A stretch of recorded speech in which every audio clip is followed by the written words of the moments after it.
What's going on, everyone? Welcome to the video. This is the top 10 greatest racehorses of the 21st century. So let's jump right into it. Starting out at number 10, the one and only California Chrome. A lot of you know about California Chrome, but you may not know he did not get the best start to his horse racing career. His first 6 races, he only won 2 races, had 2 different jockeys. But when you have trainers and connections and jockeys and everyone around you believing in the talent of a horse, you make some decisions. And that decision was to get Victor Espinoza on him, and that dynamic duo went on to do amazing things. They won the Kentucky Derby, they won the Preakness. California Chrome did get stepped on coming out of the gate, much like Spectacular Bid in '79. That hoof injury, I feel like, along with maybe a few other things, affected his Belmont run. Yes, the hoof injury was pretty bad, but not to mention the fact that Espinoza had him on the rail for the first 3 turns. I'm not sure why, but for some reason he went 4 wide. And with that being a 1.5 mile race and a horse that did not have a really long stride, and he's already tired from the Derby and the Preakness, I just don't think he had enough left in the tank. All those things added up together. It was just too much, and he ended up not winning the Belmont.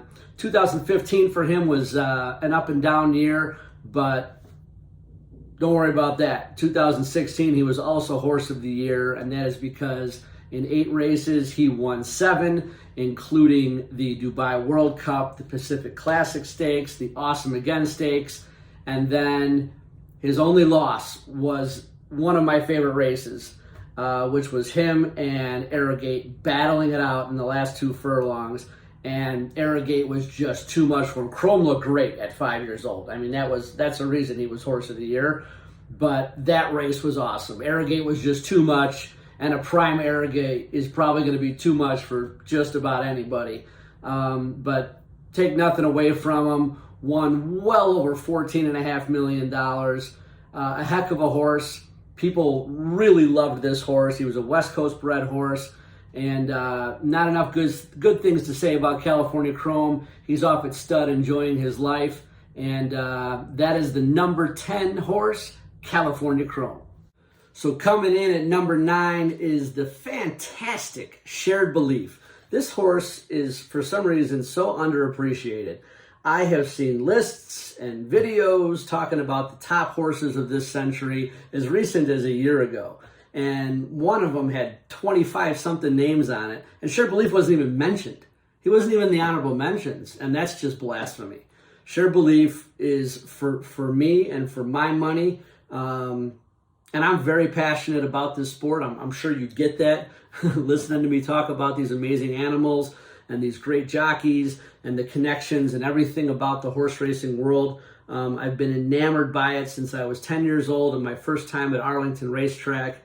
And it's still a passion of mine and still something I love talking about and watching and researching. And for me, Shared Belief is number 9.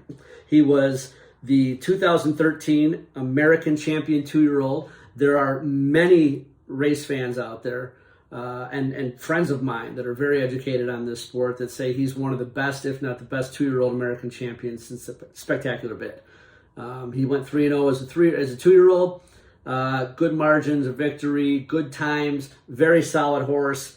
So overall, he had 12 races, 10 wins.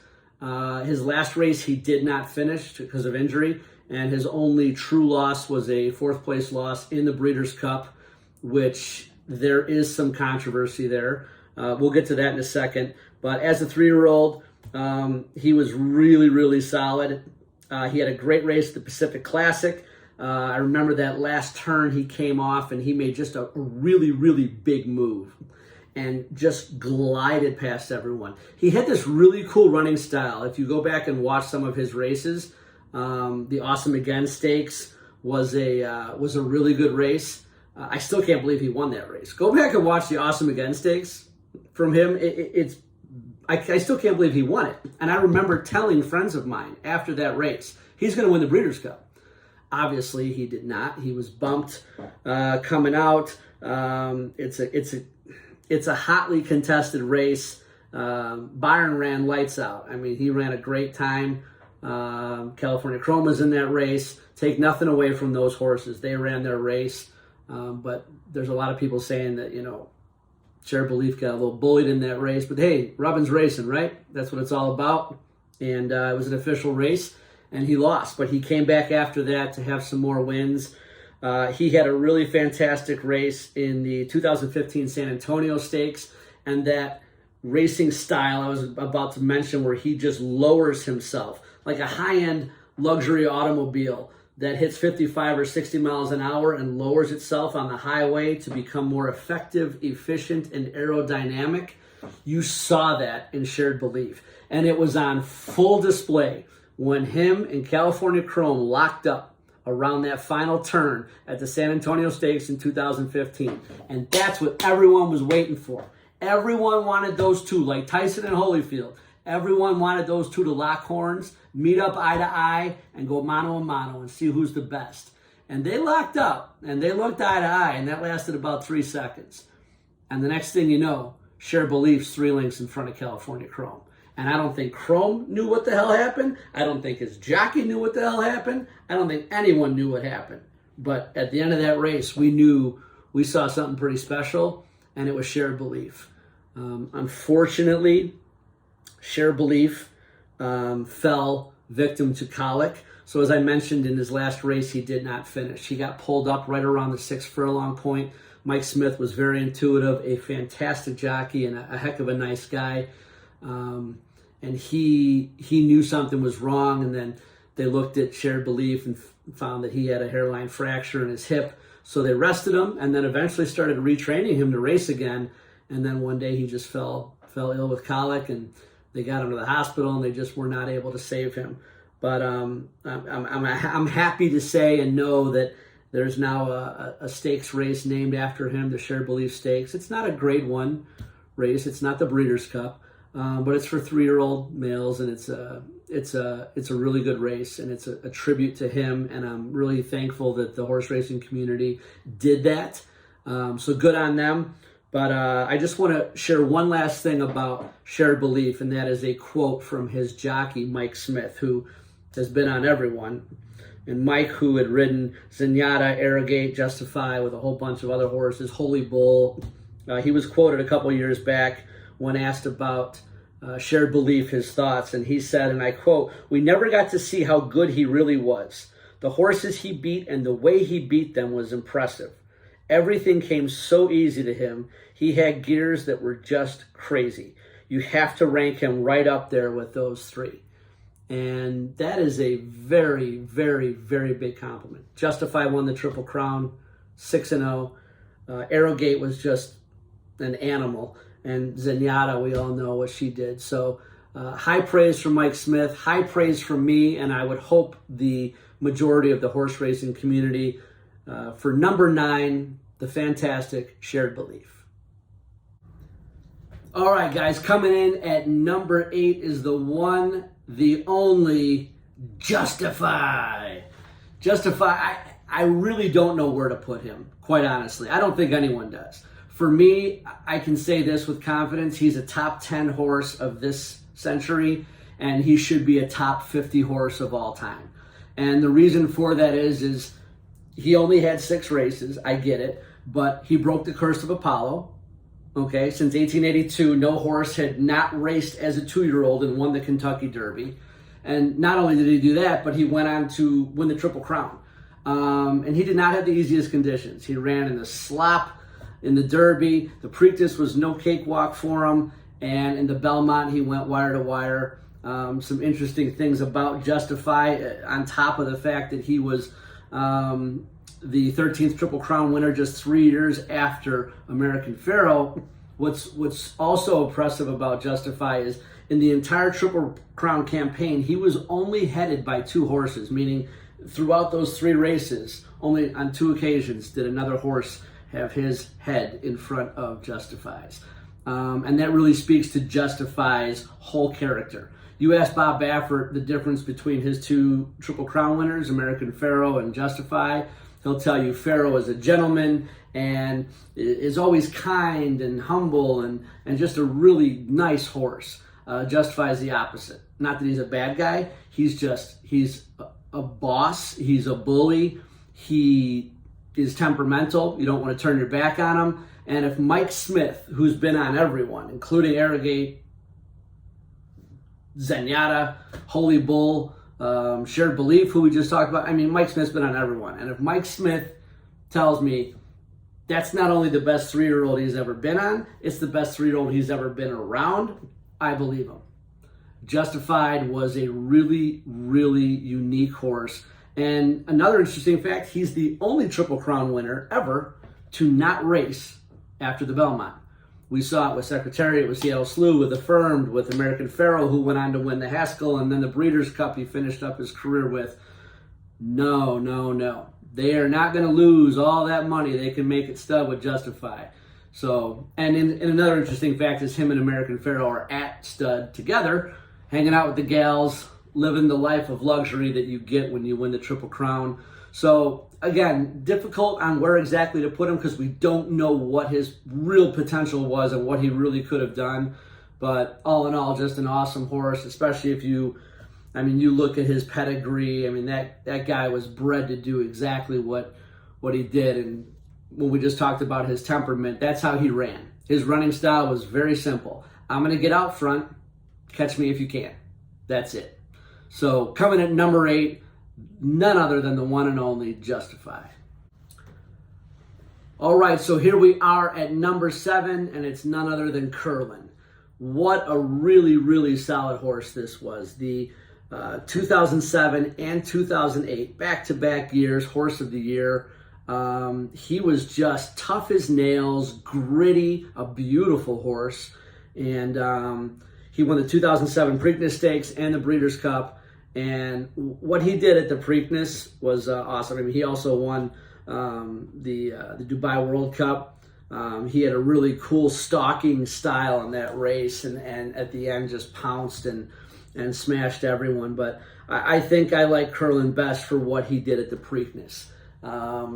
He didn't have the best start. He stumbled out of the gate pretty bad, ran in 6th most of the race, and then at the end they just made a fantastic move. And they saw that Street Sense was a horse that he met eye to eye and actually got about a length and a half ahead of Curlin. And a lot of horses would have folded there. But Curlin dug in. He was gritty and tough as nails. And they met up. They locked up eye to eye. And Curlin dug in deep and got that win. And it was a really impressive race to watch. Not to mention, the finishing time of 1:53 and 46 is a very fast time. In 2009, he won the Eclipse Award for Older Male Horse of the Year, and for the 2nd year in a row. So he's as good as you can ask for in a horse, and he has been an absolute stud at stud, and just not enough good things to say about Curlin. Again, go back and there's a couple of great races he had. Obviously, Dubai World Cup, Breeders' Cup, but his Preakness, go back and watch that, and it shows his heart and determination, and I just love that in a racehorse, and that's why I have Curlin at number 7. All right, so coming in at number 6 is the unbelievable Rachel Alexandra, or as she was called coming down the stretch, Rachel the Great. This horse was absolutely unbelievable. She has to go down as one of the greatest 3-year-old fillies ever. Even though she did race until 4, her 3-year-old season was absolutely as electrifying as any horse really has had. But for fillies, she's on a whole nother level. She actually was 2009 Horse of the Year, and keep in mind, another great filly, Zenyatta, finished up her season in 2009 with 14 wins and 14 victories, and won the Breeders' Cup against the boys. And Rachel Alexandra still won Horse of the Year. Why? Let's go through her stats.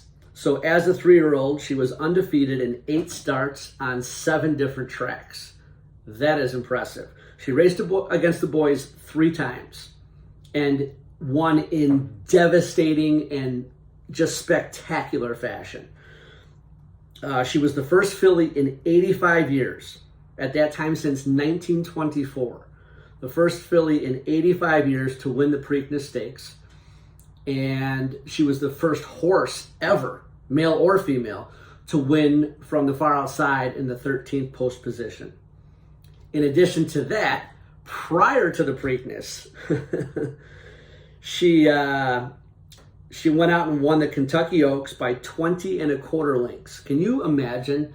And I know we shouldn't be living in hypotheticals, but can you imagine if she would have run the Derby and had that same type of run? I mean, again, she may not have been as fresh and primed for the Preakness, but can you imagine if she had run in the Derby? Wow. And then after the Preakness, we had the Mother Goose, which she set a new stakes record and record margin of victory.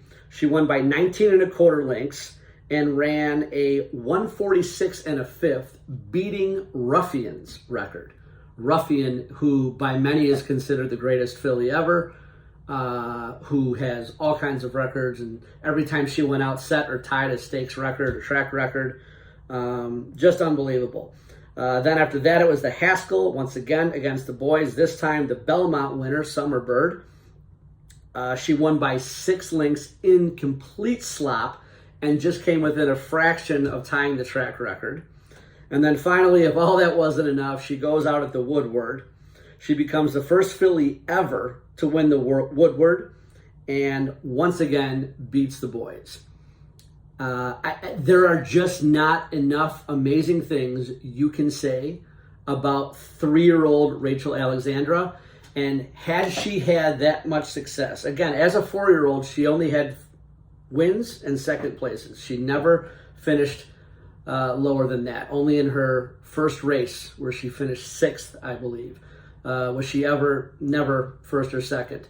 But had she finished out the rest of her racing as a 4-year-old undefeated, I mean, you're talking, you know, as far as fillies go, you're talking all-time status.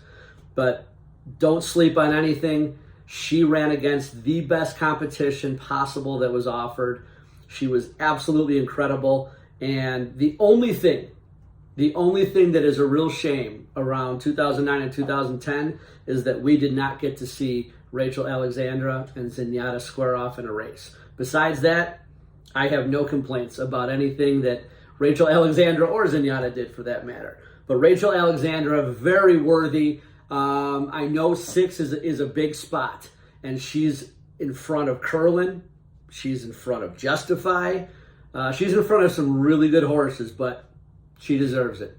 Absolute savage. And the fact that all those things I talked about in the Preakness, I left out one important detail. She went wire to wire in the Preakness. She got out, immediately got to the front, and never looked back. And no one caught her.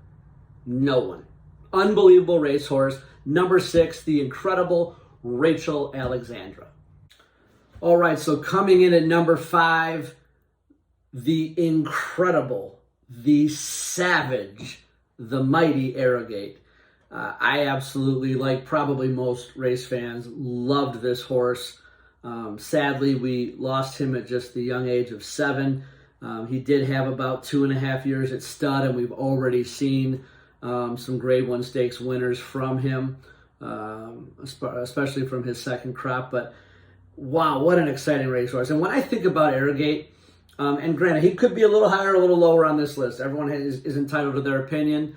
I have him at 5 because I do believe that the 4 horses I have above him are a little better and we're a little more consistent. But when I think about Arrogate, I think about those 4 races over the course of about 7 months. You're going to be hard pressed to find a more impressive 4 races in a row than those. It started at the Travers, where he went against Gun Runner, who ran 3rd. Not only did he win by 13.5 lengths, but he broke the track record and ran a 159 and 36. And that's at the 1.25 miles. Following the Travers, he had the Breeders' Cup, and we all know that amazing, amazing stock he had on California Chrome and just kept gaining and gaining and beat Chrome. And that was Chrome's only loss in 2016. We talked about him earlier. He went 7 for 8 that year. California Chrome was a beast as a 5-year-old in 2016. And Arrogate went out there and just, I mean, what do you do? What do you do against a horse like that that's coming that hard and can't stop? And Chrome found out the hard way not to play with Arrogate. If it wasn't enough for the Breeders' Cup, he went on to the Pegasus World Cup, set another track record, and then I think we all, race fans, all of us know what happened at the Dubai World Cup. Terrible break, last place, and somehow, with Gunrunner and some other very solid horses in there, went from last to first. And even the announcer was talking about, is this the anointing of the man of war of the 21st century? And it could have been. People were thinking it and saying it. Unfortunately, that was 7 wins in a row for him. And I think, I don't know exactly what happened to Arrogate other than he wasn't the same after that. He got back from Dubai, and his last 3 races at Del Mar, he just, the word that they used was dumbfounded. They could not figure out. He trained well, but he could not run on that track, and he lost those 3 races, and they figured, hey, you know what, let's get him off the stud because he's special. If you ask Mike Smith, you know, who the best horse he's ever been on is, he'll tell you for flat out in 1.25 miles, out of every horse he's ridden, he's taken Arrogate. He says that's the fastest horse he's ever been on. And that's a very, very big compliment. Mike Smith's been on a lot of great horses. So there he is, number 5, the one and only Arrogate. So special, so fast, so incredible to watch. And I'm happy to have him at number 5. All right, here we are at the number 4 horse of the 21st century, and it is one of my favorites, the unbelievable, the awesome Ghostzapper. This guy was everything you want in a racehorse. Trained by Bobby Frankel, out of Awesome Again. An interesting fact before I get into Ghostzapper, his sire and dad, Awesome Again, and him were the first father-son combo to win the Breeders' Cup. Awesome Again did it in 98, and then in 2004, Ghostzapper comes along and crushes the Breeders' Cup. The Breeders' Cup started in 1984. It is 2024 when I'm filming this right now, and to this day, the fastest time ever in the Breeders' Cup is held by Ghostzapper. It's quite an accomplishment. What I call a pound-for-pound monster. Ghostzapper could do everything you could possibly ask a horse to do. It didn't matter if it was 7 furlongs, a mile and 1/8, 1.25 miles, from sprinting to classic distances, it did not matter. He could go out and just smash everyone and make it look unbelievably easy. This horse was so talented and so special. There's a very, very good chance he's the fastest horse on this list. There's a very good chance he's the fastest horse of this century. And there's a very good chance he's one of the fastest horses we've seen, period. We're talking monsters like Spectacular Bid, Dr. Fager, Count Fleet, some really fast horses. Ghostzapper belongs in those conversations. I'm not saying he's as good as them. That's blasphemy. He's not Fager and he's not the Bid, but he is very, very special. And he put up some freakishly good times. And again, if we talk about Count Fleet, Dr. Fager, Spectacular Bid, and we hear about some of those times, not only the records they set, some of which still stand, but if we look at and we talk about some of the times that they put up in training. And again, we didn't see those, they're not filmed, but we have to go off of some of the connections and people involved.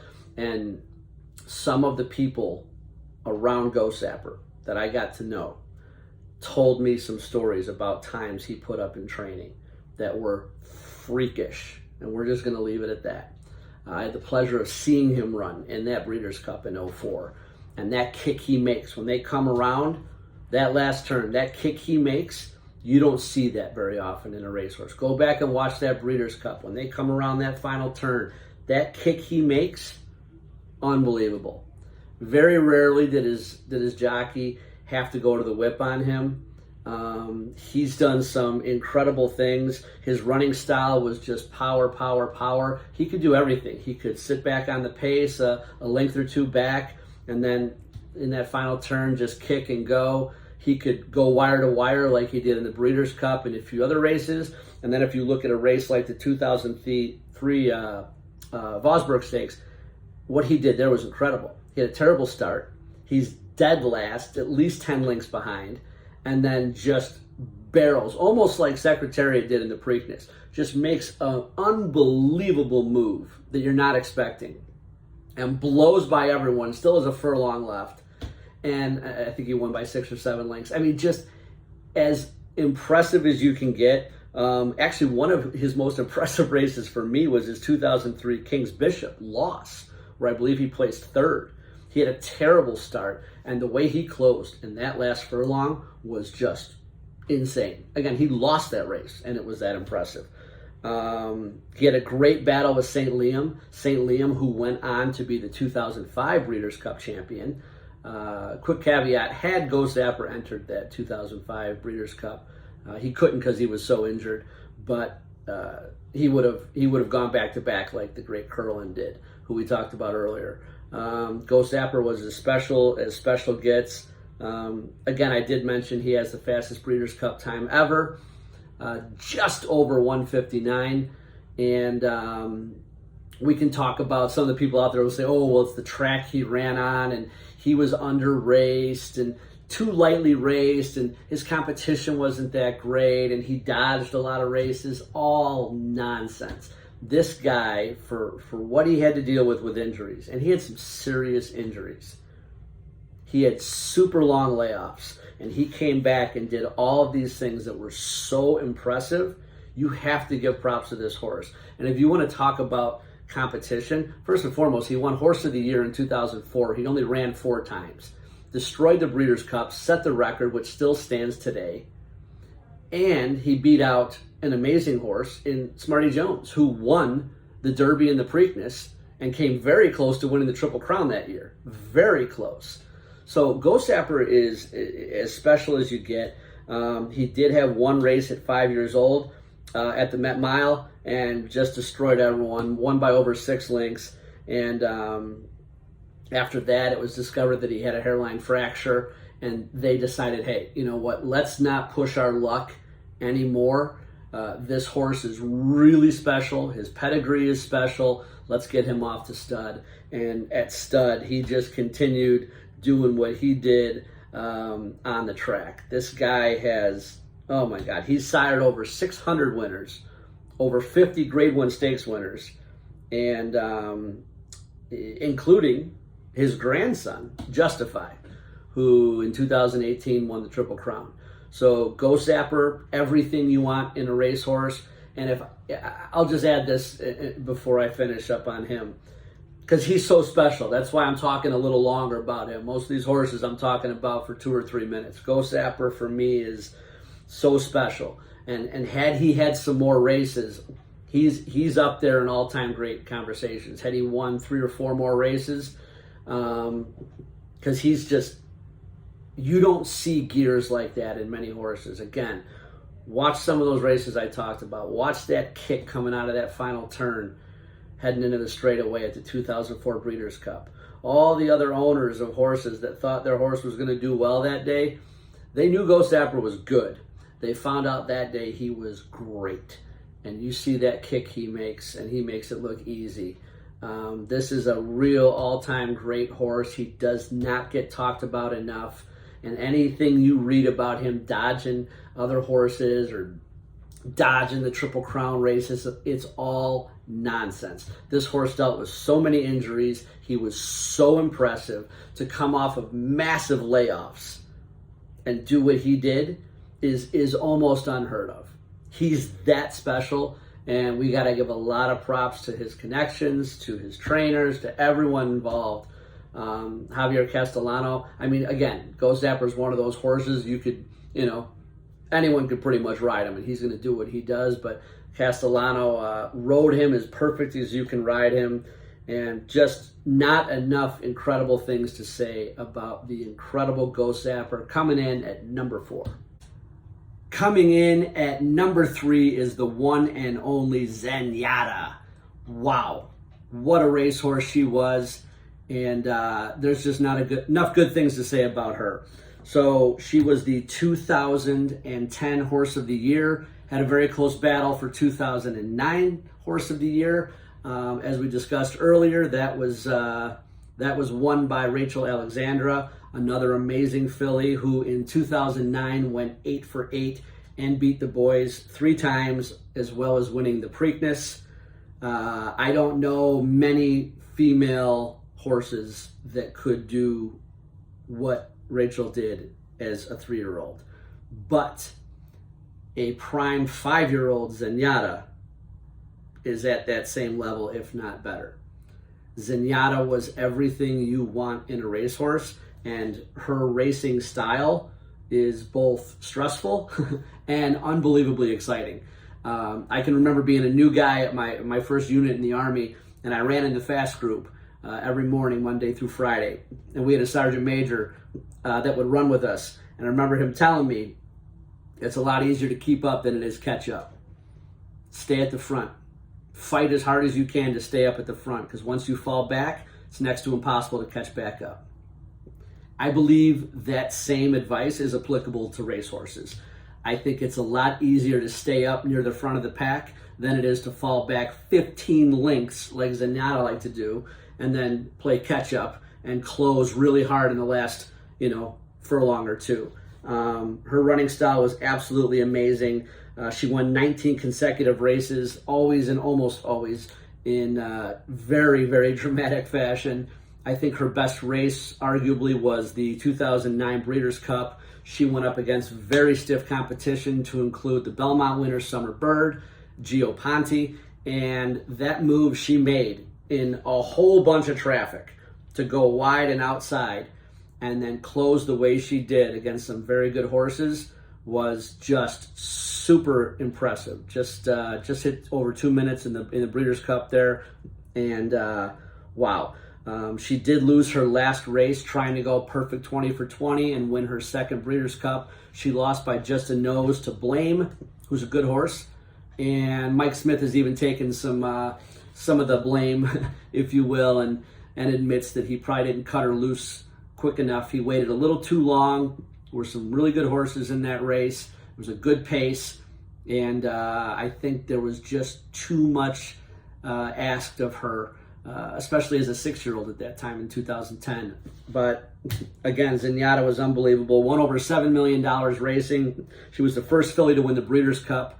She was the first horse, period, to win 2 different Breeders' Cup races. And on top of that, she was the champion older female for 2008, 2009, 2010. And what she did for racing in general was amazing. I think it's very similar to what Secretariat was able to accomplish, not just on the track. Obviously, what he did on the track will never be mirrored, but what he did for horse racing. It was the Vietnam War. It was Watergate. It was a messy time in '73. And Secretariat not just got the diehard bettors out to the track, but he got families out to the track and people interested in this horse. And Zenyatta did the same thing. She liked to drink Guinness beer. She would dance before the races. And she got families out there. I remember the one race I was at in the LA area. There were kids at the track. It was almost weird because there's like 3 or 4 of us drinking and placing bets, and there was kids at the track, and it was just unbelievable. A lot of them with their families. I had never seen that before. I had seen it at the Arlington Million. People would come out and sometimes they'd have their older kids with them, like maybe in high school. I never saw 5, 6, 7, 8-year-old kids at the track holding up signs for Zenyatta. It was unbelievable. And she was just an absolute monster on the track, a fantastic filly, one for the ages, with arguably one of the most difficult and dramatic running styles you can have. So coming in at number 3, very, very well deserved. The unbelievable, the beautiful Zenyatta. All right, everyone, here we are. The number 2 racehorse of the entire 21st century is American Pharoah. This horse was everything you want in a thoroughbred racehorse. Not only had we waited 37 years for this guy to come along, he is the 12th Triple Crown winner. He did it in spectacular fashion. His Derby, his Preakness, a solid 228, a little over 228 in the Belmont. Put up great times, ran against some really good horses. No, he did not have an Alydar like Affirm did. No, he did not have a Sham like Secretariat did. He did not have a Damascus like Fager did, but that doesn't matter. I get very annoyed when I see online forums and people talking about Pharoah didn't have as stiff a competition as other Triple Crown winners. That's fine. Do a virtual race with all the Triple Crown winners and look at their times and their stride length and all these different things. Pharoah's right up there with the best of them. He's right up there with the best of them. So don't hate on Pharoah. You know, the analogy I use a lot of times, because I'm a big boxing fan as well, is Rocky Marciano is one of my favorite fighters. The guy was the heavyweight champion of the world. He retired undefeated at 49-0. The guy was 5'11" on a tall day and 190 pounds on a heavy day.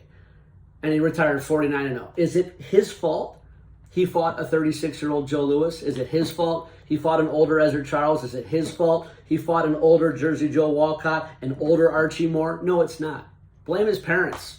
I mean, it's not his fault he was born in that era. It's not Roy Jones Jr.'s fault. He was born in an era where he didn't have psychotically competitive competition in his prime, in his younger years. It's not his fault. And it's not American Pharoah's fault that he didn't have all those type of competitions that I just talked about. He went out there against some very good horses and did damage. Look at his numbers. Look at everything he did. Not to mention, he's only the second horse in history to not just win the Triple Crown, but to win the Grand Slam. Whirlaway, another fantastic horse, did that in 1941 by winning the Triple Crown and the Travers. And then here in 2015, this amazing horse, American Pharoah, goes out and not only wins the Triple Crown, but he wins the Breeders' Cup to cap off the Grand Slam. A little caveat I need to add is that, yes, he did lose at the Travers by a little less than a length, but right after the Belmont, he went out and won the Haskell. So, I mean, this is a really, really important horse in racing history. Not only is, for me, is he number 2 of this century, I believe he's a top 20 horse of all time. Granted, he's probably, I don't have the list in front of me, and I would have to really, again, spend days and days of research figuring it out. I would probably say American Pharoah in the top thoroughbreds of all time probably ranks around number 18, 19, maybe 20. But I do believe he's in the top 20, and he earned it. Not to mention he's doing fantastic things at stud. And, you know, if you listen to that call in his final race in the Breeders' Cup, and they knew that was his last race. A lot of people might not have wanted to believe it, but all of his connections knew, anyone even remotely close to that horse knew this was his last race.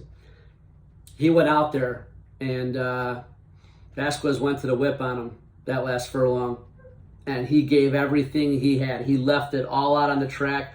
One of the best 3-year-old seasons you're ever going to see, and is about impressive as a horse can be.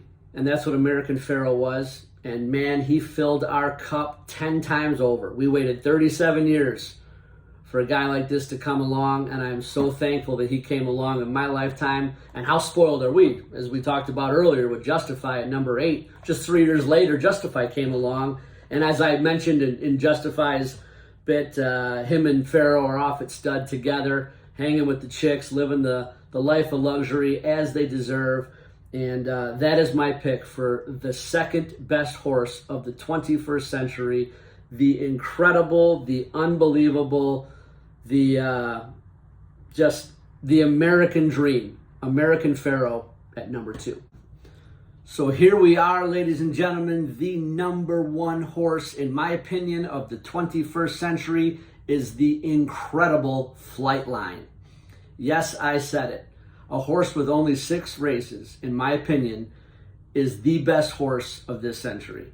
And even though this list of the top 10 greatest thoroughbreds of the 21st century is just American dirt horses, I'm going to easily and confidently make the case that he's just not the best horse of this century on dirt. He's the best horse of this century, period. And yes, my apologies to all you big Frankel fans. That includes Frankel, that includes Winks, that includes Black Caviar, and anyone else you want to throw at him. I don't care who it is. Frankel would not come within 2 links on his best day of Flightline. I believe that in my heart. Flightline is that special. I'm going to try to make my case to all of you of why this is the best horse of the 21st century, so let's jump right into it. Obviously, he was the 2022 Horse of the Year. 6 races, 6 victories. 4 of those were Grade 1 races. He won at both the sprint, mile, and classic distances. He's going to get a lot of flack, and I'm going to catch a lot of flack for saying he's the best horse of the century with only 6 races. And people are going to say he didn't have the competition he needed to prove that. Well, that's not his fault. He ran against the best horses they could throw at him. He ran against Life is Good in the Breeders' Cup. Life is Good is a Pegasus World Cup winner and a Breeders' Cup Dirt Mile winner. He ran against Country Grammar, who won the Dubai World Cup. He also beat Taba. He beat Epicenter. He beat some really good horses that was the best they could throw at him. And again, I use this analogy over and over. Not everyone gets lucky and has a sham like Secretariat did. Not everyone gets an Ali Dar like the great Affirm did. Not everyone gets a Damascus like Dr. Fager, and not everyone gets an easy goer like Sunday Silence. It just is what it is. Rocky Marciano did not have a choice. He had to fight a 36-year-old Joe Louis. He had to fight an older Archie Moore, an older Ezra Charles, an older Jersey Joe Walcott. Blame his parents. It's not his fault when he was born, and it's not Flightline's fault when he was born. He ran against the best guys he could, and quite honestly, his competition doesn't really matter to me. I'm glad Life is Good was there. Life is Good for a 1 mile is a fantastic horse. You'll notice after a mile, he starts kind of drifting, his head starts turning because he's spent. There's not a lot of gas left in the tank. But he pushed Flightline as hard as he could, and it didn't even phase Flightline in that Breeders' Cup. So let's jump into what I think is a really important thing. If we're talking about just a guy with 6 races, we have to talk about all the qualities he brought to those 6 races. And the number one word that comes to mind when I think of Flightline is dominance. So let's talk about going all the way back to Man o' War, who a lot of people think is the greatest horse of all time. I have him at number 2. I think Secretariat's a better horse. That's just my opinion, and that's the beauty of a platform like this, is we're allowed to share and have our own opinions. As far as the last 100 years go, I thought we would break down some of the best horses that have run in the last 100 years since a Man o' War. And more importantly, I wanted to break down all of these fantastic horses and their margin of victory collectively over their first 6 starts, because Flightline only had 6 races. So let's go through them, going all the way back to Man o' War. And these numbers are for each horse for their collective 6 starts, their total margin of victory.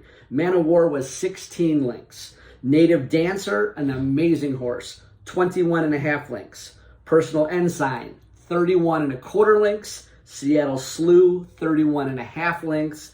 The unbelievable Ruffian, who was basically a female version of Secretariat.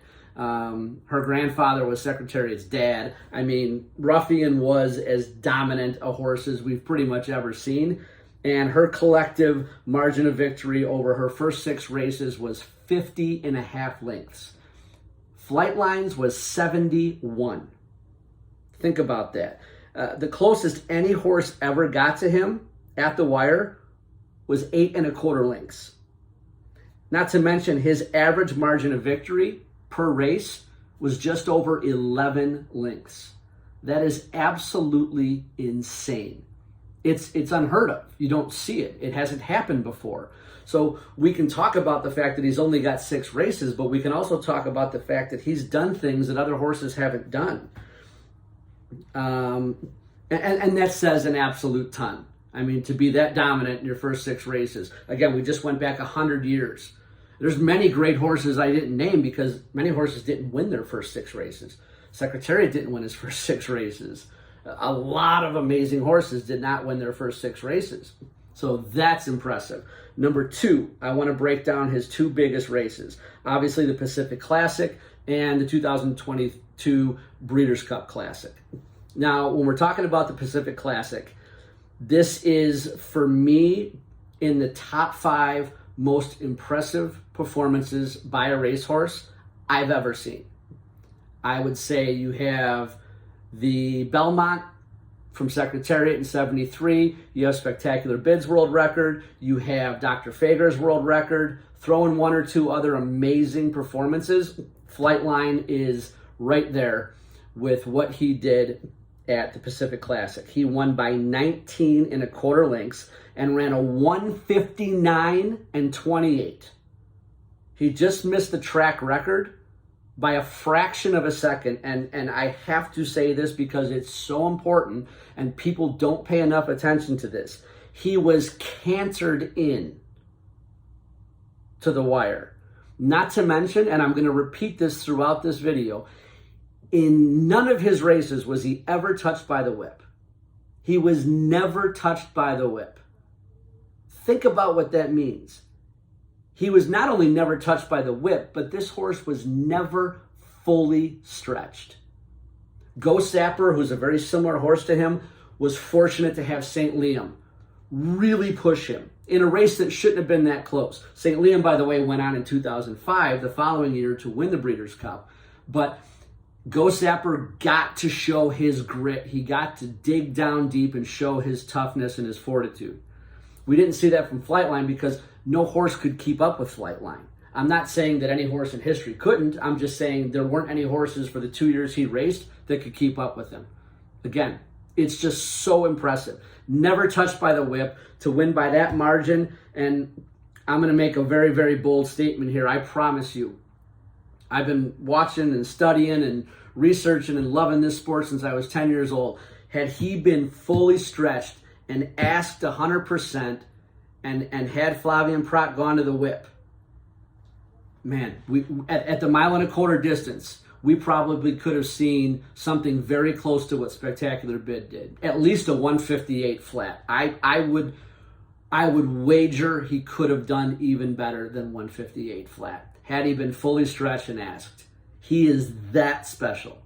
Let's move on to the Breeders' Cup Classic. He finally got what everyone wanted, and that was for a horse to really push him. And Life is Good is not an all-time great, but for the 1 mile, keep in mind, he did win the Breeders' Mile. Life is Good. He's a very fast horse for 1 mile and under. And he went out and he pushed Flightline. Flightline didn't even look like he was tired. He just looked like he was out for a gallop. Like he was just hanging out. Couple lengths behind, just stalking, hanging out, waiting to see what Life is Good was going to do. And wow. And not to mention, like, it was already public. People were speculating on what was going to happen. Life is Good's connections before the race said flat out, we are going to get out to the lead early. We're going to set a blistering pace, and we're going to make Flightline earn it. Quote, unquote. That was unbelievable that they actually said that. Just like Shams people told everyone in the Belmont, we're going to get out there, and we believe we're the horse with the better pedigree for 1.5 miles, and we're going to push Secretariat and make them earn it. Well, Life is Good showed up. The old Life is Good, the best version of Life is Good showed up. And for 1 mile, he's a very good horse. And he went out and pushed Flightline. And when they hit that final turn, and they hooked up for about 2 or 3 seconds, and Flightline took off and blew past him, that move was very similar to what Ghostzapper did coming out of the final turn and into the stretch. in the 2004 Breeders' Cup, another very special horse. And I talk about those two in the same conversation a lot because they had very similar styles. They both won from sprint and classic distances. They both could sit off the pace a little bit. They both could come from behind if they had to, and obviously they both could go out and go wire to wire. It's just astonishing to think, again, that in 6 races with these incredible times and performances, not once did Flavien Prat have to go to the whip on him. The final thing I want to talk about in regards to Flightline is a very controversial article from the New York Times that came out in 2022 entitled, "Is Secretariat the Greatest Thoroughbred Since Secretariat?" Or is Flightline the greatest thoroughbred since Secretariat? And the answer to that question is a resounding no. Because if that's true, that writer would be suggesting that Flightline is better than Ruffian, and I don't believe that. He's suggesting that Flightline is better than Forgo, which I do not believe. Forgo was a 3-time Horse of the Year and an absolute monster who carried tremendous weights. It would suggest he's a better horse than Affirmed, which I do not believe. Affirmed had Alidar and was tremendously tested, and a battle-hardened horse. Affirmed was an absolute stud. He should be in your top 10 or 15 of all time. Absolute savage. And most importantly, it would suggest that Flightline is better than Spectacular Bid, which is absolute blasphemy. I mean, Spectacular Bid, if he's in your top 3 on your greatest of all time, I'm not going to argue with you. He's in my top 10 for sure. He should be in your top 5, especially for American dirt horses. But Spectacular Bid was something special. What he did was incredible, and then what he did as a 4-year-old to go 9 for 9 against incredible competition, carrying good weight, and then, I mean, no one even wanted to race him in his last race as a 4-year-old. He had a walk-off and just ran alone. So no, he is not Spectacular Bid. He's not Affirmed. He's not Forgo. He's not Ruffian. But I will say this. I believe he is the best horse since Spectacular Bid. I really believe that. I've never seen anything like that in person. I wasn't alive for Secretariat. I was a baby when Spectacular Bid ran. But I can say this. Personally, I haven't seen anything since Spectacular Bid ran in 1980 that comes close to Flightline. I mean, he's that impressive. And we've had amazing horses. We've had Cigar and AP Indy and Easy Goer and Sunday Silence and John Henry. And I mean, the list is long and distinguished. But at the end of the day, for me, for my money, there's not a horse since Spectacular Bid I would take against Flightline. And that even includes a prime Arrogate and a prime Ghostzapper. That includes a prime Easy Goer. That includes a prime AP Indy. And even though he's a dirt horse and Frankel ran on grass, that includes Frankel as well. That includes anyone. I mean, Frankel's a fantastic horse, and I hate to get into these hypotheticals, but I've seen all of Frankel's races. I've seen all of his times and his fractions. He's a fantastic, a wonderful horse, but I don't think Frankel wants any part. And they could race on ice for all I care. It doesn't matter. Dirt, grass, ice, whatever. I don't think Frankel gets within 2 or 3 links of Flightline if they're both in their prime. I really don't. I think Flightline is as special as a horse gets. It's a real pleasure. We got to see him run, and now he's off at stud, trying to make another one, which we know probably isn't going to happen. But that is my pick for the number 1 horse of the 21st century. And yes, this horse list is for North American dirt horses. But when it comes to Flightline, I take it a step further, and I say he is better than Frankel, he is better than Winx, he is better than Black Caviar, he is better than any horse we have seen since Spectacular Bid. Crazy statements, I know. Let the comments begin. Please don't be too rough, But thank you for watching the video. Thank you for being a race fan, and thank you for liking and subscribing. I look forward to putting out more videos, and the comments are always great. I get to learn from some of you, especially some of you old timers that have been around the sport longer than me, and you're always bringing up stuff I don't know about or haven't heard before, and it's always great to hear that. So thank you so much. God bless all of you, and I appreciate you watching the video.